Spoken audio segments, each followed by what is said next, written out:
Bonjour, Eliette Wettstein à nouveau. Je vous ai pas vu depuis un moment, mais me revoilà, je refais les vidéos et je reprends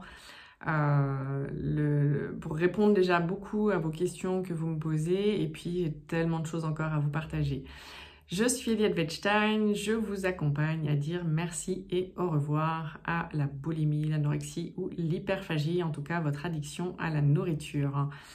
Je voulais vous parler aujourd'hui de cette incapacité à pouvoir vous décontracter quand vous êtes en compagnie de votre conjoint, d'une amie, de vos parents, en tout cas, de cette incapacité à vous décontracter, à être qui vous êtes vraiment et à être relâché quand vous êtes en compagnie. J'ai eu beaucoup de retours de vous, les clientes, et puis sur le réseau, mais des clientes aussi que j'ai eues. Et je le vois chez moi encore. Cette incapacité en fait à vous relâcher avec certaines personnes et donc avoir cette obligation, enfin en tout cas votre corps vous demande de vous retrouver seul et c'est seulement à ce moment-là en fait que vous pouvez vous relâcher. Et du coup, c'est à ce moment-là aussi que vous faites les crises de boulimie ou d'hyperphagie, c'est-à-dire quand vous êtes seul parce que vous vous retrouvez avec vous-même.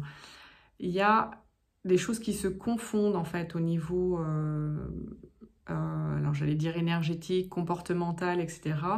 C'est en fait vous donnez tellement de votre personne, vous donnez tellement d'énergie, vous êtes tellement à vouloir être aimé, apprécié, etc.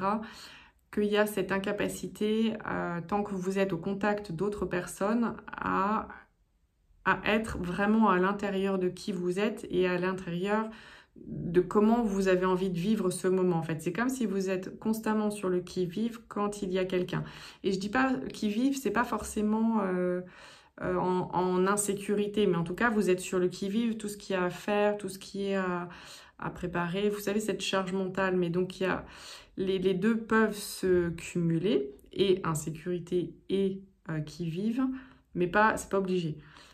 Et du coup, à être tellement perméable comme ça, ou tellement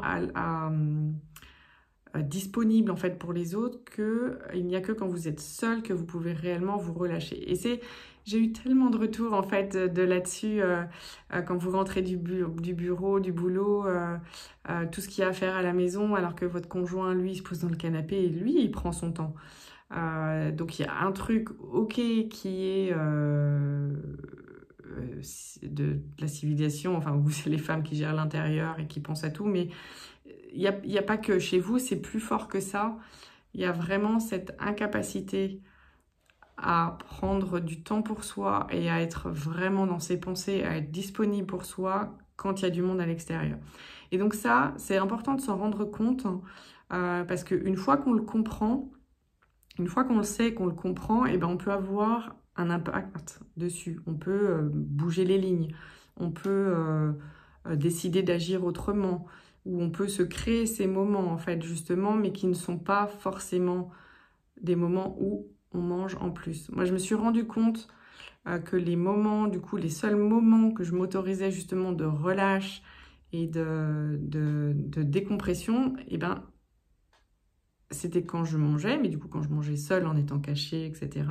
Et du coup c'était mes moments pour moi. Mais du coup, de le savoir, j'ai pu créer mes moments pour moi sans la nourriture. Donc des moments qui sont réellement pour moi, où vraiment je me relâche, etc. Mais sans la compulsion en fait de la nourriture. Donc observez en fait ce qui se passe chez vous. En fait, est-ce que vous arrivez à vous décontracter quand il y a les gens autour, ou est-ce que vous êtes obligé de vous retrouver seul, et comment vous créez ces moments-là? Déjà, est-ce que vous voulez créer, ou est-ce qu'il n'y a que le moment de l'addiction où vous le créez? Et est-ce qu'il y a des choses qui pourraient remplacer, ou que vous aimeriez faire, mais que du coup la compulsion prend toujours le dessus? Voilà, déjà remarquez comment ça se passe pour vous. Et ensuite, vous pourrez voir comment vous pouvez remplacer, ou comment vous pouvez le faire évoluer. Parce que tant que vous en êtes pas rendu compte, et tant que vous n'en avez pas pris conscience, et tant qu'on n'a pas mis le doigt dessus, et ben c'est très compliqué en fait de faire bouger. Donc voilà, ça c'était mon message du jour. Regardez est-ce que vous arrivez à vous détendre quand il y a du monde autour, que ce soit vos enfants, vos amis, vos conjoints, vos parents, etc.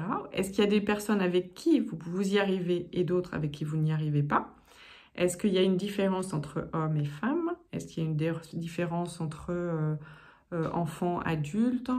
Est-ce qu'il y a une différence entre vos amis proches, vos amis plus loin? Enfin, observez en fait avec qui vous pouvez être vraiment qui vous êtes, détendu, dire ce que vous avez envie de dire, faire ce que vous avez envie de faire, et avec qui vous êtes, j'appelle ça le qui-vive, et carrément avec qui vous êtes en insécurité. Mais qui déjà, je vous le souhaite de ne pas être en insécurité dans votre vie de tous les jours, mais avec qui vous êtes, n'empêche, sur le qui-vive.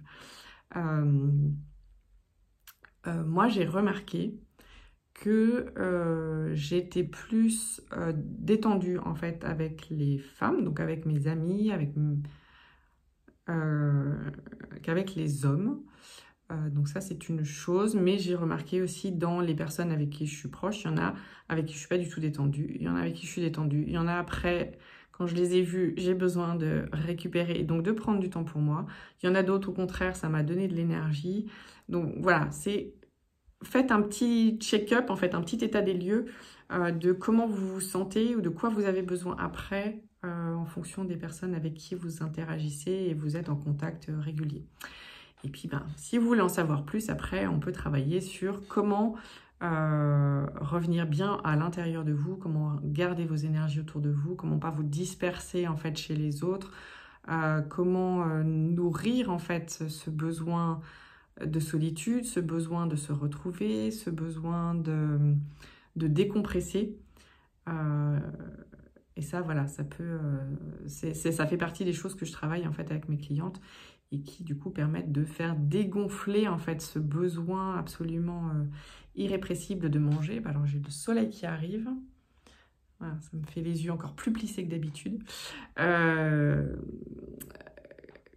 Quand vous savez gérer ça en fait et que vous savez ce dont vous avez besoin et comment vous l'offrir, voilà, ça dégonfle beaucoup en fait l'addiction et le besoin de nourriture et le besoin d'être caché pour manger, qui rajoute du coup d'autres problématiques derrière. Voilà, si vous voulez en savoir plus sur comment je travaille avec mes clientes, savoir si vous êtes la bonne personne pour travailler avec moi, vous prenez rendez-vous en fait sur Calendly et puis on fait ce rendez-vous découverte pour voir si on peut collaborer, pour dire merci et au revoir à votre maladie. À bientôt.